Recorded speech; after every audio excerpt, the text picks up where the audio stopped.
The American government could get all of your information simply because your family member decided to go there on vacation. There is a new change to Department of Homeland Security and the Customs and Border Patrol that's come out, and people are really hyper-focused on them wanting to collect 5 years of social media. But that's not the thing that should scare you about this. Let me show you. You can read this full thing on federalregister.gov. It's a notice from the U.S. Customs and Border Protection Services that came out on the 10th of December. I was supposed to be taking a break, but this seemed super important to come back and tell you guys about. It's for anybody who travels on a waiver program, the ESTA or the I-94. This doesn't apply to Canada, but I will show you a list of the countries it does apply to. There's a lot of very concerning parts about this new revision, but starting off strong with they're going to make you download an app. You can only use their app. They're deleting the website, and you have to use their app to upload all your photos. They're going to decommission the website. They have their own mobile app that they've come out with. You have to, Customs and Border Patrol says that you have to go through this and it'll be easier and streamlined and whatever. Yeah. What is going to be easier is for them to feed your information from the app into AI to check it. Some Palantir stuff, I'm guessing, going on. Because the stuff that they are asking for, mandatory social media in order to comply with the executive order from January, 5 years of social media. And that's what the larger media has been focused on, but that's only the top level, 0.3.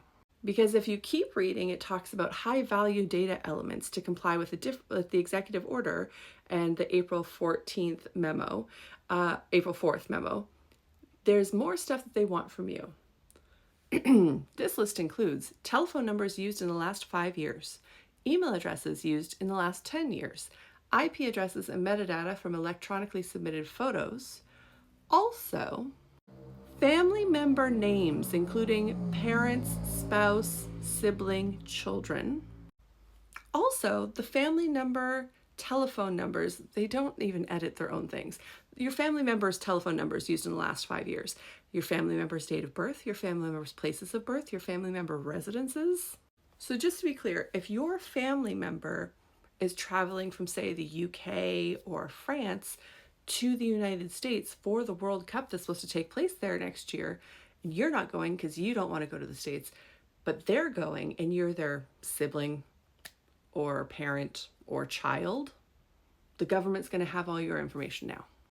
In addition to all this information about you, your social media, and your family, they want your face, your fingerprint, your DNA, and your iris for biometrics, and your businesses, your business telephone numbers used in the last 5 years, and all your business email addresses used in the last 10 years.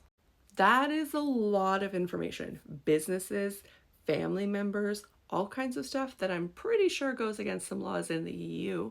That you can't be sharing that kind of information.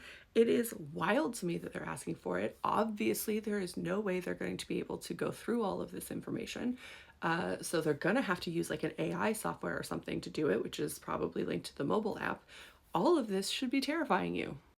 And these are the countries that are going to require it.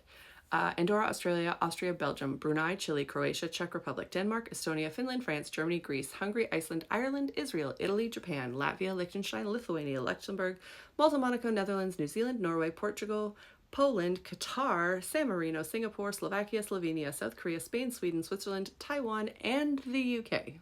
Now, unfortunately, none of the people in those countries can do anything about that. They are taking Customs and Border Patrol, DHS are taking public comments no later than February 9th, but we're not Americans, so not much we can do about that. The Federal Register has a lot more information, so I suggest you go read it. You can submit your comments to that email below. And then it has this for further contact information about this notice, you can contact all of these people. Now, you will notice that Canada and Mexico are not included in that list because we have different systems that we use when traveling to the US. However, there have already been anecdotal reports of many Canadians having their phones taken, plugged into a machine, searched for a bunch of stuff when trying to cross the border, which is why people have stopped going over there. There have been a lot of reports that Canadians that are being detained and put in ICE, even just temporarily holding, they're being forced to give up their DNA.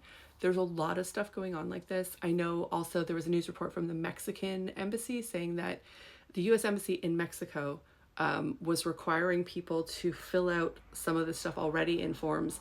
And if they were denied a visa because they didn't list like all of their social media, for example, they forgot one that they had used in the last 5 years. If they were denied a visa, that current visa would be denied and all future visas would be denied. So this is very serious.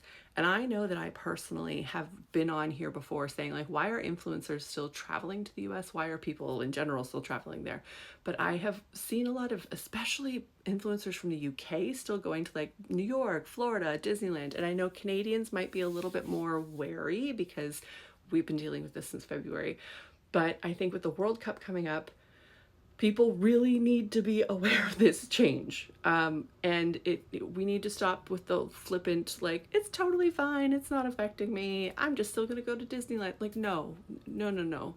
Because if you have a brother who has that attitude and he has to go through the process of giving out your information to go to Disneyland, this is something we need to talk about, especially with the holidays coming up, especially with your family getting together. This is something you need to be talking about with your family members. I have been on a break from TikTok. I am going to continue that into the new year, but I needed to come on here and let you guys know what is going on, because all the headlines I've been reading say the thing about the social media, but they're not focusing on all of the other requirements that are pretty serious and should be very concerning to all of you.